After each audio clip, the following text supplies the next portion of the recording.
बिस्मिल्लाहिर्रहमानिर्रहीम। अस्सलामु अलैकुम एवरीवन, माय नेम इज़ अक्सर Syed. Welcome back to my YouTube channel. आज के इस लेक्चर में हम डिस्कस करने जा रहे हैं एक बहुत ही इंपॉर्टेंट नावल जिसका नाम है रॉबिन्सन क्रूसो और जिसे लिखा था डेनियल डेफो ने। डेनियल डेफो जो है ये एक जर्नलिस्ट थे और इन्होंने ये नावल लिखी थी और ये नावल जो है बहुत ही सक्सेसफुल भी रही थी और इस नावल को इंग्लिश की फ़र्स्ट नावल भी माना जाता है। और जो लोग चैनल पीपीएससी की तैयारी कर रहे हैं इंग्लिश लेक्चरशिप की, उन लोगों के लिए ये वीडियो बहुत इंपॉर्टेंट है। यहाँ पे पीपीएससी और एफपीएससी दोनों की प्लेलिस्ट भी मौजूद है। और जो लोग चैनल पर न्यू है काइंडली चैनल को सब्सक्राइब करें, वीडियो को लाइक कीजिएगा और शेयर कीजिएगा। तो आपने स्किप नहीं करना, स्टार्ट से लेकर एंड तक ज़रूर देखिएगा इस वीडियो को, ये बहुत ही इंपॉर्टेंट है और बहुत इंटरेस्टिंग भी है। स्टार्ट करते हैं हम अपना अबाउट द ऑथर। सबसे पहले हम डिस्कस करेंगे डेनियल डेफो के बारे में। ये एक इंग्लिश नॉवलिस्ट थे, पम्फलेटियर थे और एक जर्नलिस्ट भी थे। सैमुअल रिचर्डसन के साथ डेफो ने जो है वो कंसिडर किए जाते थे as a founder of English novel. और ये एक बुचर के बेटे थे। इन्होंने स्टडी किया था चार्ल्स मॉर्टन्स एकेडमी में। Despite his father's wish for him to be in a ministry, he plunged for politics and trade especially in Europe. और इसी चीज़ के बारे में ही इसमें दिखाया भी गया है। और दूसरी में जो है इसमें ये भी दिखाया गया 1680s में commission merchant of Cornhill but went bankrupt in 1691। इसमें वर्क्स और करियर के बारे में अगर देखा जाए तो बेस्ट नॉन जो है ये किस वजह से थे, रॉबिन्सन क्रूसो की वजह से थे। इन्होंने मोर देन 500 बुक्स लिखी थी, पम्फलेट्स लिखे थे और जर्नल्स लिखे थे और ये पायनियर थे इकोनॉमिक जर्नलिज्म के। और उसके बाद हम रॉबिन्सन क्रूसो के कैरेक्टर्स के बारे में डिस्कस करेंगे। सबसे पहले हम डिस्कस करेंगे रॉबिन्सन क्रूसो का कैरेक्टर। ये एक मेन कैरेक्टर था स्टोरी का, प्रोटैगनिस्ट भी था, रिबेलियस यूथ था और इनएक्सप्लिकेबल था। इससे नीड सी ट्रैवल की और इसने ट्रैवल किया भी, बट इसके ट्रैवल पहले तो जो है अनसक्सेसफुल थे, बट एट द एंड ये सक्सेसफुल बिजनेसमैन बन गया।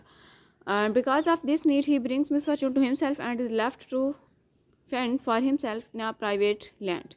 और फिर ये जो है इसने कुछ शिप्स पर जो है ट्रैवल वगैरह किया, इसने अपनी जर्नी की है। और कंट्राडिक्टरी कैरेक्टर भी है और सेम टाइम ये प्रैक्टिकल इंजेन्युइटी भी रखता है और इमेच्योर डिसीसिवनेस भी है इसके अंदर। और यूरी का कैरेक्टर जो कि अफ्रीका का एक इसका फ्रेंड बन जाता है, यंग बॉय है जो कि क्रूसो के साथ भाग जाता है from captivity in Africa. One of the most important points about Crusoe's encounter with यूरी is the power dynamic between the two. ये नॉन वाइट यूरोपियन थे। यूरी जो है वो हमेशा से ही अज्यूम करता था to be subordinate to Crusoe, क्योंकि यूरी के साथ ही वो रहता था, क्रूसो के साथ ही वो आया भाग के। We can see this when Crusoe gives यूरी to the Portuguese as sea captain. And इसी तरह से ही offered me also 60 pieces of 8 more for my boy यूरी which I was loath to take. Not that I was not willing to let the captain have him, but I was very loath to sell the poor boy's liberty who had assisted me so faithfully in procuring my own. उसके बाद Portuguese captain का character आता है हमारे पास, जो कि comes across Crusoe and Yuri after the escape from captivity and he rescues them on his boat. Travel करता है ये मैन टू ब्राज़ील। और मोस्ट नोटेबल पॉइंट जो है वो ये कि कैप्टन जो है क्रूसो सीम्स ऐसा लगता है to view him as his equal. The captain is after all a white European. Crusoe के parents, most of the poor decisions Crusoe makes in his life. और क्रूसो के जो पेरेंट्स होते हैं एट द एंड इनकी death हो जाती है जब ये वापस लौटता है अपने 35 ईयर्स आफ्टर 35 ईयर्स अपने जर्नी के बाद। He traces back to the नेशियन rebellion against his parents specially his father.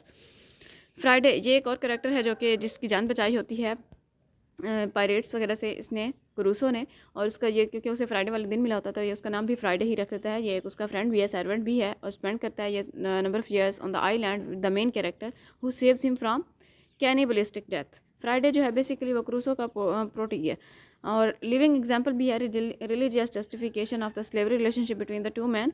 और ये सब इसमें दिखाया गया। फिर अब हम इसकी डिस्कस करते हैं समरी को। ये एक स्टोरी है बेसिकली एक मैन की जिसका नाम है रॉबिन्सन क्रूसो, जो कि शिपरेक हुआ था all alone in an island. पहले इसकी लाइफ बहुत अच्छी चल रही थी इसके माँ बाप के साथ और इसका बाप हमेशा समझाता रहता था कि बेटा तुम जो है मेरी बात मानो। तो वैसे पहले भी तुम्हारे भाइयों ने मेरी बात नहीं मानी थी और उनकी डेथ हो गई है और तुम जो है इसे सफ़र करने का बहुत ज़्यादा शौक़ था, लेकिन जो है उन्हें ये उस टाइम पे ऐसा लगता था कि ठीक है वालिद साहब ठीक कर रहे हैं। लेकिन बाद में इसने एक दिन अचानक फ़ैसला किया, बहुत ही गलत डिसीजन ले लिया। इसने फ़ैसला किया कि अब ये चला जाएगा, लेकिन ये जाता है लंदन से यानी शिप पे और इसकी बदकिस्मती इसकी कि वो शिप जो है वो रास्ते में ख़राब हो जाती है।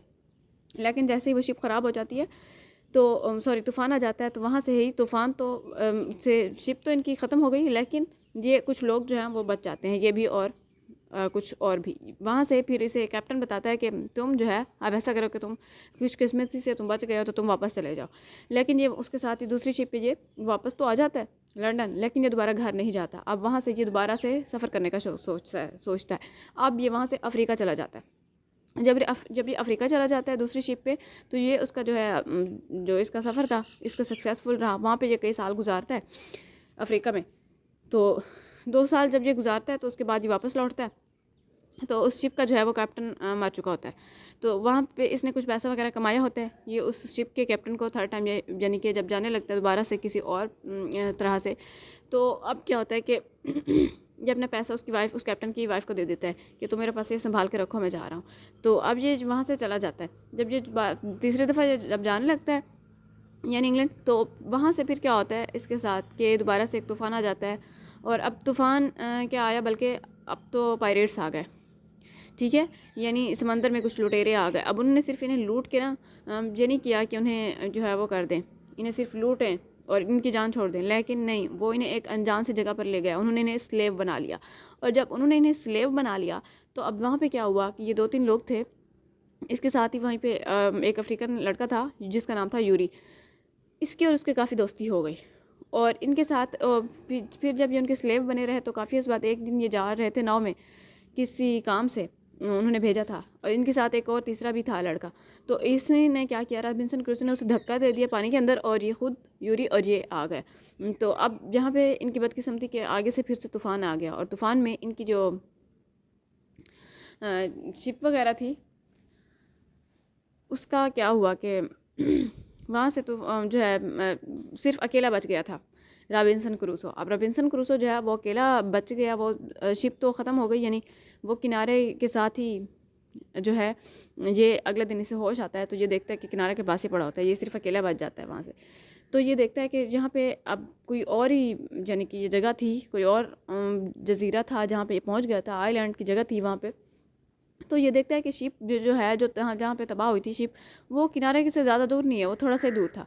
ये फिर जाता है वहाँ से तो अपना उस शिप से सामान वगैरह लेके आता है, यानी ये ऐसे तैर तैर के जाता है उस शिप से अपना सामान वगैरह ले आता है। लेकिन काफ़ी सारा इसने सामान अपना खाने पीने का वहाँ से ले आता है और फिर देखता है कि दोबारा से यहीं पर तूफ़ान आने लग जाता है। तो वो शिप पे जो बाकी कुछ बचा कुछ सामान होता है वो भी ख़त्म हो जाता है।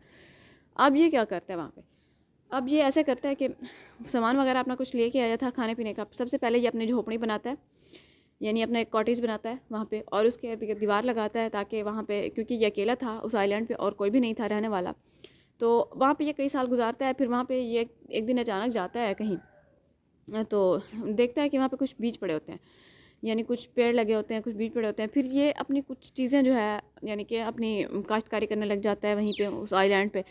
फिर ये कहता है कि ये भी भगवान की तरफ से हो रहा है सब कुछ, कि ये मुझे इस तरह से मिल रहा है कि मुझे पता भी नहीं है कि क्या करने, और वरना इस ज़मीन पर तो कुछ भी नहीं उग सकता था, लेकिन फिर भी इसकी फसल अच्छी हो जाती है वहाँ पे। तो एक दिन ना फिर ये बैठा होता है कि इससे ख्याल आता है कि ये एक दिन सपना देख रहा होता है। तो सपने में जो है इसे लगता है, क्योंकि ये बीमार भी होता है, सपने में ये देख रहा होता है कि कोई फरिश्ते आए हैं और कहते हैं हम तुम्हें लेके जा रहे हैं, तुमने कभी खुदा को याद ही नहीं किया, तुमने कभी भगवान को याद ही नहीं किया। तो इसे लगता है कि फिर ये जब इसकी आँख खुलती है तो इसके लगता है कि अच्छा ये नहीं, मैं तो ज़िंदा हूँ, ये सिर्फ इशारा था कि मैं खुदा को भूल गया, मैं अपने भगवान को भूल गया था। लेकिन ये वो शिप से जो बाइबल वगैरह के पेजेस उठा के लाया था, फिर ये डेली बेस पे एक दिन पढ़ना स्टार्ट कर देता है। और वहीं पे ही जो है उस आइलैंड पे एक दिन जब ये बाहर निकलता है तो कुछ दूर जो है इसे कुछ पाँव के निशान लगे नज़र आते हैं, और वो पाँव के निशान इतने बड़े होते हैं और इसे लगता है कि शायद ये किसी जो है दरिंदे वहशी वगैरह के हैं, किसी पायरेट्स वगैरह के हैं इस तरह से ना। लेकिन ये फिर डर जाता है और ये फ़ौरन वापस आ जाता है। फिर कई दिन तक ये अपनी झोपड़ी से बाहर नहीं निकलता। फिर काफ़ी अर्से के बाद एक दिन ऐसा होता है कि वहाँ पे क्या होता है, काफ़ी अर्से के बाद दोबारा से जो है अचानक इसे पता चलता है कि बाहर कुछ वहशी जो है वो नाच रहे हैं कुछ लोग, और जो है तो ये कहता है कि मैं ना इन्हें मार दूंगा, क्योंकि इसके पास गन वगैरह जो शिकार करने के लिए थी, जिसकी बकरियों वगैरह का शिकार करता था।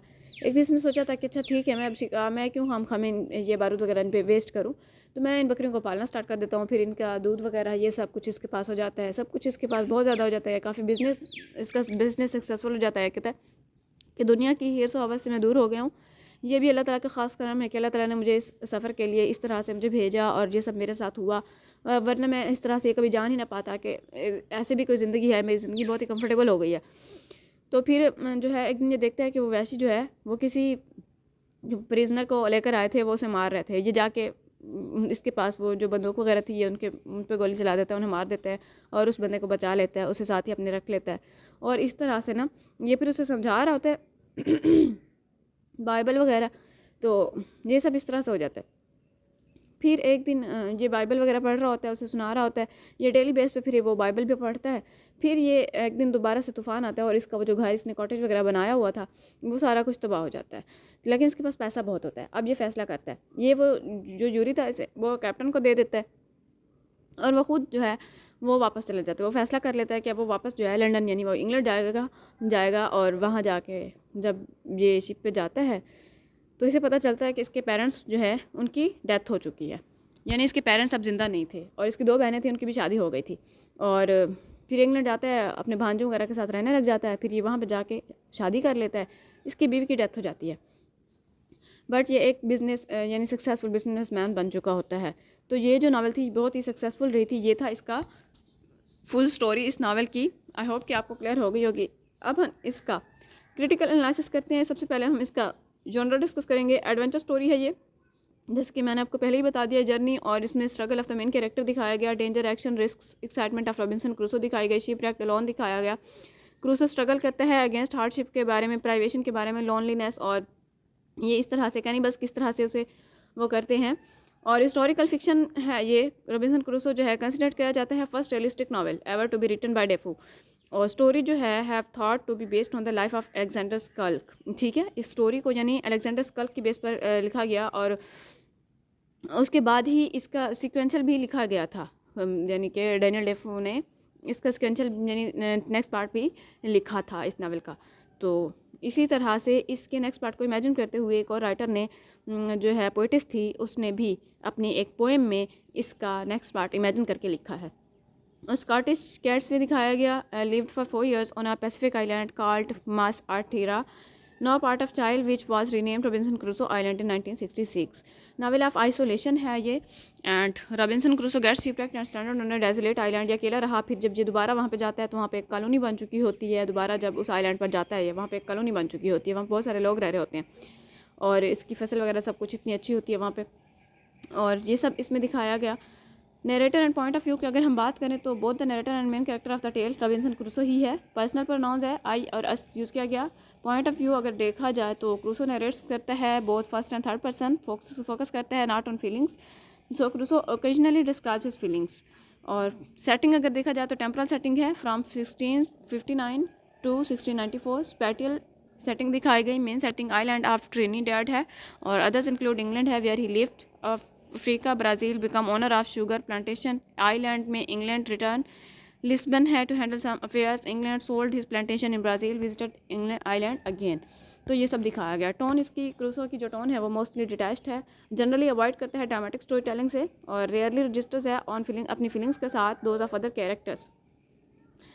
प्लाट में राइजिंग एक्शन तब होता है जब क्रूसो डिसोबे करते हैं अपने फादर को और वो सी में चला जाता है और फिर वो सफ़र वगैरह करता है वहाँ पे ब्राज़ील में, वो सक्सेसफुल हो जाता है और इस तरह से। और क्लाइमैक्स जो है वो Crusoe becomes shipwrecked on an island near Trinidad forcing him to fend for himself and his basic needs. Falling action तब होता है जब क्रूसो कंस्ट्रक्ट करता है एक शेल्टर और सिक्योर करता है फूड सप्लाई को और एक्सेप्ट करता है his stay on island as the work of providence. ये सब दिखाया गया। अगर हम थीम्स की बात करें तो इसमें नेचर का बहुत बड़ा रोल दिखाया गया, किस तरह से नेचर ने एक मेजर रोल प्ले किया उसके साथ।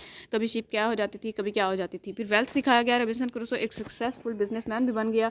क्रूसो इकोनॉमिक इंडिविजुअलिज्म भी दिखाया गया। स्लेवरी भी दिखाया गया कि वहाँ जाके उनने जो है स्लेवरी भी की थी रॉबिन्सन क्रूसो ने और उसके साथ यूरी ने भी। ये सब इसके मेन थीम्स हैं। कॉलोनियलिज्म भी दिखाया गया। I hope it's clear to all of you. Thank you very much. अल्लाह हाफिज़।